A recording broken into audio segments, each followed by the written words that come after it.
భారతదేశ ప్రధాని education certificate మీదనే గత 12 సంవత్సరాలుగా ఒరిజినల్ ఫేకా తెలియట్లేదు. వరకు మాట్లాడుకుందాం, మళ్ళీ అక్కడికి వెళ్తే అది వేరే డిబేట్ అయిపోద్ది. అంటే యథా రాజా తదా ప్రజా కదండి.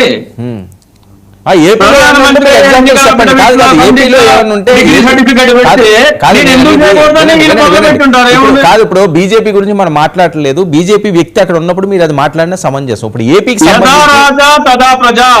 సరే, నేను సంబంధించి వినండి. దేశ ప్రధాని కోసం ఇప్పుడు అక్కడ చెప్పడానికి బీజేపీ వాళ్ళు లేరు. ఇప్పుడు అది ఎవరు దాని గురించి ఇంకా ఈ టైం కాదు, ఇది ఈ టైంలో అది అసందర్భం. ఏపీలో ఏమైనా ఉంటే చెప్పండి, ఏపీలో ఉంటే చెప్పండి. ఇప్పుడు వైసీపీ చేసింది, టీడీపీ చేసింది, జనసేన ఉంటే మీరు ఎగ్జాంపుల్ చెప్పండి. ఓకే, లేని మనిషి కోసం ఇప్పుడు మనం ఎక్కడిని తీసుకొస్తాం బీజేపీ వాళ్ళని? ఇక్కడ విషయం ఏంటంటే, మన రాష్ట్రంలో రేషన్ బియ్యం అమ్ముతుంటే మా పార్టీలో ఒకడు రేషన్ బియ్యం అమ్ముతుంటే ఇంకోటి కంప్లైంట్ చేశాడు అనే పరిపాలన సాగుతున్న రాష్ట్రంలో నీతి నిజాయితీ ఇవన్నీ ఎందుకండి? ఒక నాయకుడు, మా పార్టీలో ఒక నాయకుడు రేషన్ బియ్యం అమ్ముకుంటుంటే ఇంకో నాయకుడు అతను వెళ్ళి టీవీ వాళ్ళకి సమాచారం ఇస్తున్నాడు, ఇది సబబు కాదు అని డిప్యూటీ సీఎం పవన్ కళ్యాణ్ గారు చెప్పారు. ఏ నీతి గురించి మాట్లాడుతున్నారు మీరు? ఏం మాట్లాడుతున్నారు మీరు? సరే, ఇప్పుడు ఏంటి మీరు ఏం చెప్పాలనుకుంటున్నారు? ఏమండి, నేను చెప్పాను కదా, ఇవన్నీ ఉంటాయి రాజకీయాల్లో. మన యథా రాజా తదా, టాప్ టు బాటమ్ అంతా సిస్టమ్ కరప్ట్ అయిపోయింది. ఏమన్నంటే వాషింగ్ మిషన్ లోకి వెళ్ళి ఉతుక్కుని రావాలి అంతే. ఇవన్నీ సర్వసాధారణము.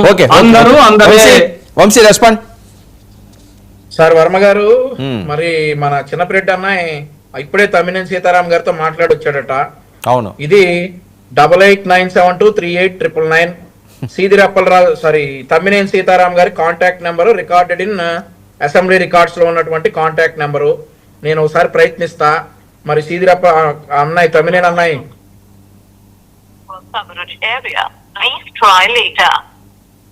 వినిపించిందండి? వాట్సాప్ లో కూడా కాల్ చేస్తా. రింగింగ్ అని వచ్చింది. వర్మ గారు, ఇప్పుడు నేను మీతో మాట్లాడుతున్నా లైవ్ లో. ఇంటర్నెట్ అలా కట్ చేశాను అనుకోండి, ఎంతసేపట్లో నేను మాట్లాడి గంట, ఇప్పుడు ఒక సెకండ్ లో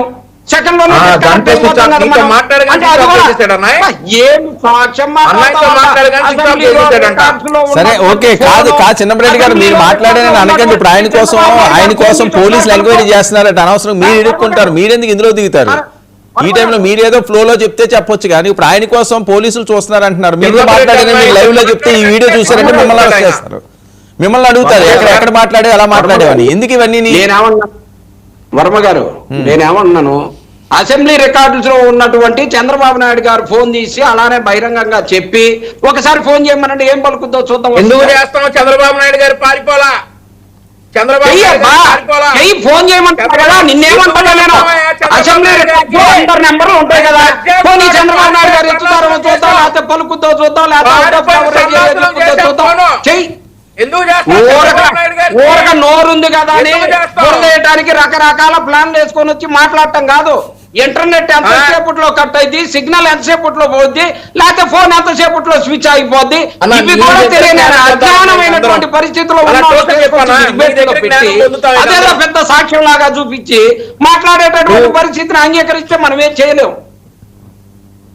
కాదు, ఒక్క విషయం చిన్నరెడ్డి గారు, ఈ విషయాల్లో మీరు ఎంత తక్కువగా మాట్లాడితే అంత మంచిదండి.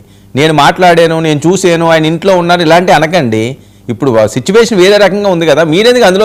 ఇప్పుడు ఏంటంటే వర్మ గారు, అరెస్ట్ అయిన వాళ్ళందరినీ జగన్మోహన్ రెడ్డి గారు పిలిచి ఏదో పదవి ఇస్తున్నారు. మరి చిన్నపిరెడ్డి అన్నయ్య కూడా బాగా ఆశగా ఉన్నట్టుంది. బాగా ఆశగా ఏదో కేసులో అరెస్ట్ అవ్వాలని చెప్పి చిన్నపిరెడ్డి అన్నయ్య కూడా కంకణం కట్టుకున్నట్టున్నాడు పాపం. మేము అట్లా అరెస్ట్ చేయమన్నా తప్పుడు మాట్లాడినా ఏదో అరెస్ట్ చేపిస్తామనో, లేకపోతే ఎందుకన్నా రాజకీయం వద్దన్నా, మాట్లాడండి. ఉపయోగించుకోవటం, అరెస్ట్ చేయటం, లోపల పట్టేయటం తప్పితే వేరే మా చేత కాదన్నాం అనుకో చేయగలిగేది. చిన్నపేట అన్నది వర్మ గారు,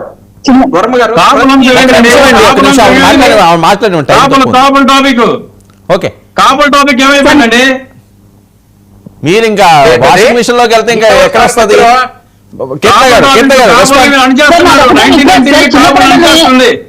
కాపు ప్రస్తావన తీసుకురావట్లేదు. సరే సరే చిన్నపేట నేను ఒకటే రిక్వెస్ట్ చేస్తున్నాము. ఆ అన్న వెళ్ళి పోలీస్ స్టేషన్ లో ఆయన సీతారాం గారు ఇంట్లోనే ఉన్నారు, ప్లీజ్ మీరు ఇంటికి వెళ్ళి అరెస్ట్ చేయండి, అనవసర డబ్బు ఖర్చు పెట్టి చెప్పుకొని